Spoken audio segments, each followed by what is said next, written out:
Pain.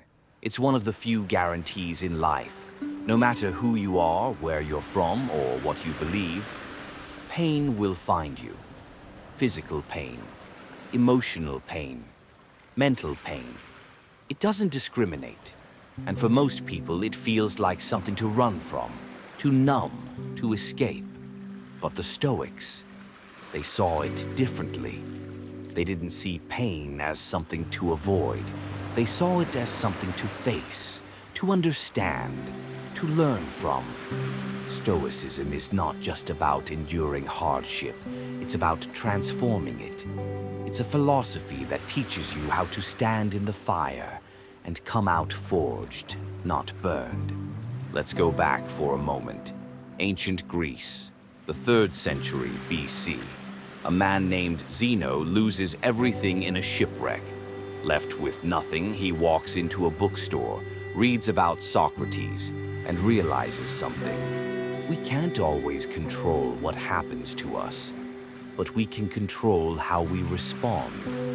This idea becomes the seed of Stoicism. Over the centuries, other great minds build on it. Epictetus, a former slave turned philosopher. Seneca, a wealthy Roman advisor who writes about inner peace while surrounded by political chaos. And Marcus Aurelius, emperor of Rome, one of the most powerful men in history, writing private reflections to himself about humility, discipline, and endurance. These men lived in worlds full of suffering, wars, disease, betrayal, death. And yet they trained their minds not to be crushed by life's weight, but to stand tall beneath it. How? By changing their relationship to pain. To a Stoic, pain is not an interruption. It's a natural part of existence. Marcus Aurelius wrote, "Nothing happens to anyone that he is not fitted by nature to bear." In other words, if it's happening to you, it's already within your nature to endure it. Modern life often tricks us into thinking pain is abnormal, that if we're suffering, something must be wrong, that life is supposed to be happy, easy, smooth. But that expectation itself becomes a cause of suffering. Stoicism flips that. It says, no, life is supposed to be hard, and that's not a problem. That's the point. Pain is information. Pain reveals where we are weak, where we are clinging, where we are resisting what is. And once we see that clearly, we can begin to grow. Take Epictetus. He was born into slavery. He had no wealth, no freedom, and at one point he was even crippled by his master. But he didn't let any of that define him. He said, "I am not my body. I am not my possessions. I am not even my reputation. I am my will. And that no one can touch." For the Stoic, the inner world is where the real work happens. Not trying to change the world outside, but changing your perspective on it. Pain becomes a mirror. It shows us what we value too much, what we fear losing, what we falsely believe we need to be okay. Seneca, who lived in the heart of Rome's political power, often spoke of voluntary discomfort. He would fast, sleep without blankets, dress plainly, not because he had to, but because he wanted to remind himself, I can survive without comfort.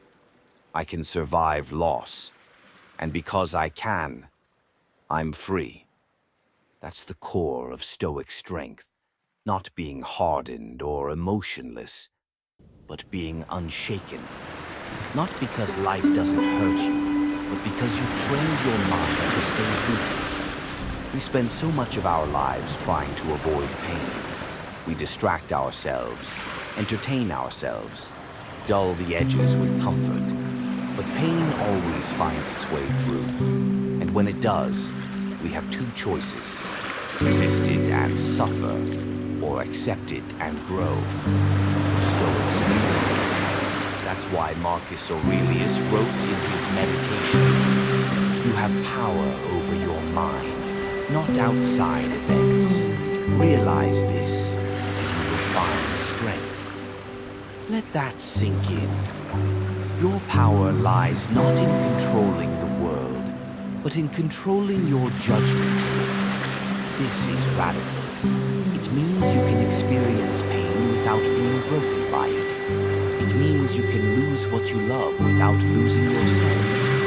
It means that even in your darkest hour, you are not powerless. Because your mind, your reason, your attitude, your discipline, that is yours. It's easy to admire Stoicism from a distance, to read the quotes, post them on social media, maybe wear a memento mori hoodie. But Stoicism is not about aesthetics. It's about practice. It's about showing up every day and choosing discipline over chaos, courage over fear, acceptance over denial. Pain is part of that training. It's the cold that sharpens you, the storm that strengthens your roots, the obstacle that becomes the way. That's not just poetic, it's practical. Because when you stop fearing pain, it stops controlling you. And when it stops controlling you, you become powerful. You become the kind of person who doesn't need perfect circumstances to stay grounded. Who doesn't fall apart when things fall apart. Who walks into the fire with open arms, not because you enjoy the pain, but because you understand what it can make of you. Think about your own life, your struggles, your losses, your heartbreaks. Now ask yourself, didn't they also teach you something? Didn't they shape you? Didn't they break illusions you needed to let go of? It's not to glorify pain. Some pain is brutal, unfair, even traumatic. The Stoics would say, as long as you are alive, you have a choice. You can collapse or you can endure. You can complain or you can adapt. You can curse fate or you can love it. Amor fati, love your fate. Not because it's easy, but because it is yours. Because even suffering can be a gift. It teaches you to let go of what doesn't serve you. In the end, pain is part of life. But suffering, the internal resistance, the chaos, the victimhood, that's optional. The Stoics didn't